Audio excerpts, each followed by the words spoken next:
Hello friends, welcome to our channel SGTN. Now students, आज हम बात करने वाले हैं फूलों की, flower. We are going to study about sexual reproduction in flowering plants. Students, plants that bear flowers, they are called angiosperms. ठीक है, जिन प्लांट्स के पास फ्लावर्स होते हैं हम उनको एंजियोस्पर्म्स कहते हैं. और स्टूडेंट्स, फ्लावर एक रिप्रोडक्टिव ऑर्गन है प्लांट का. अब अगर आप फ्लावर की बात करो तो फ्लावर के अंदर स्टेमन एंड पिस्टल, ये दोनों रिप्रोडक्टिव पार्ट्स हैं फ्लावर के. अगर आप इस फिगर पे ध्यान दें स्टूडेंट्स, तो ये pistol, have a look at the pistol, right, this is the pistol. From here to here, this is the pistil, right? And this is the stamen, which consists of anther and filament. Anther and filament, this is the pistil. So stamen and pistil, they are the reproductive parts of flower. अच्छा, इनको reproductive parts क्यों कहते हैं? Because इनके अंदर germ cells होते हैं. They contain germ cells, मतलब they contain gametes. अब स्टूडेंट्स, फ्लावर्स है ना, यूनिसेक्सुअल भी हो सकते हैं, बाइसेक्सुअल भी हो सकते हैं. यूनिसेक्सुअल मतलब दैट या तो उसके पास मेल रिप्रोडक्टिव पार्ट है या उसके पास फीमेल रिप्रोडक्टिव पार्ट है, या तो उसके पास स्टेमन है या पिस्टल है. तो अगर स्टेमन पिस्टल में से कुछ एक है, दैट इज कॉल्ड यूनिसेक्सुअल, मतलब वो या तो मेल गैमेट या फीमेल गैमेट्स बना सकता है. लेकिन कुछ फ्लावर्स ऐसे होते हैं जो बाइसेक्सुअल होते हैं, मतलब they contain both स्टेमन and pistol. Bisexual plants example hibiscus and mustard, and unisexual plants example papaya and watermelon. ठीक है. अब स्टूडेंट्स, पहले हम बात करते हैं मेल रिप्रोडक्टिव पार्ट मतलब स्टेमन की. Let's talk about the male reproductive part, स्टेमन.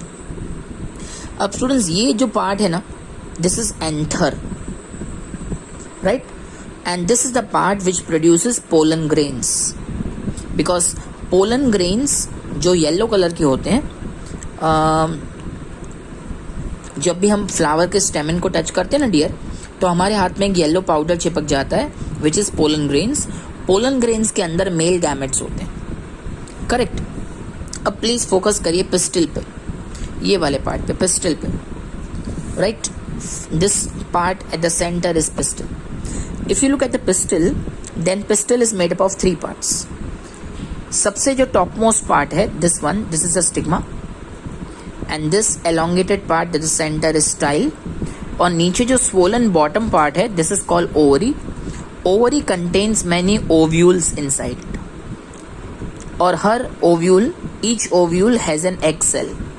Ovary contains ovule and ovule has a egg cell. ठीक है.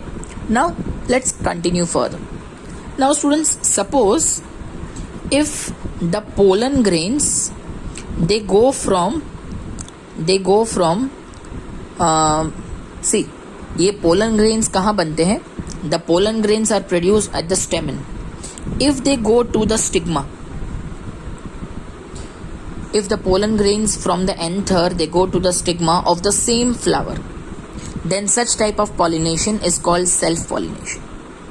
It is very necessary that sexual reproduction के लिए जो मेल गैमेट्स हैं ना, pollen grains, they should reach to stigma. तो अगर ये होता है in the same flower, it is called self pollination.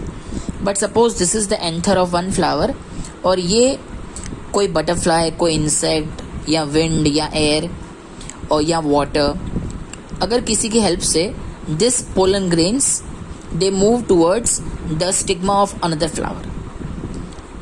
Anther of one flower, stigma of another flower, that is called cross pollination. ठीक है. और स्टूडेंट्स, ये जो ट्रांसफर होता है ना पोलन ग्रेन्स का, ये बटरफ्लाई, बर्ड्स, विंड, वाटर, किसी से भी हो सकता है. They are the agents of pollination. ठीक है स्टूडेंट्स. अब मैं आपको डिटेल में समझाता हूँ. दैट मान लीजिए ये एक स्टिग्मा है. अगर पोलन ग्रेन्स स्टिग्मा को रीच कर लिया है, if the pollen grains have reached the stigma, then a pollen tube is developed. pollen tube पहले से नहीं होता है, it is formed later, And what is the function of pollen tube? The function of pollen tube is to take the pollen grains to the ovary, to the ovules, where the female gamete is there. So after the pollen grain, they land on the stigma. This pollen grains have to meet the female gamete. और ये female gamete कहाँ है? Ovule में.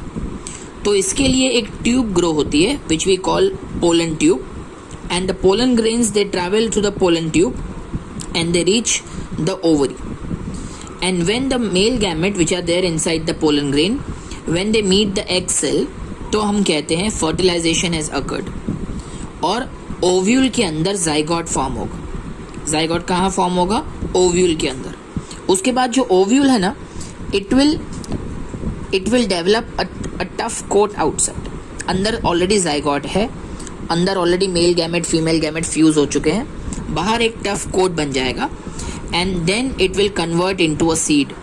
और ये जो पूरी ovary है ना students, it will convert into a fruit when it ripes up. और आपको पता ही है फ्रूट के अंदर सीड्स होते हैं, करेक्ट? तो ये seeds they contain the future plant. अगर आप इस बीज को, इस सीड को अर्थ के अंदर जर्मिनेट करवाएं, then a new plant will come out of it. इस प्रोसेस को जर्मिनेशन कहते हैं. So students, this seeds are the means by which we get a new plant. And how are these seeds formed? These seeds are formed from zygote. And how was zygote produced? By fertilization of male gamete and female gamete. Male gamete were present inside the pollen grain and the female gamete were there in the ovule. So students, here we explain to you the sexual reproduction in flowering plants. Hope you have understood the whole topic. If you still have any doubts, please do let us know in the comment box, and do share this video with your friends, and do not forget to like the video. Okay, so bye bye.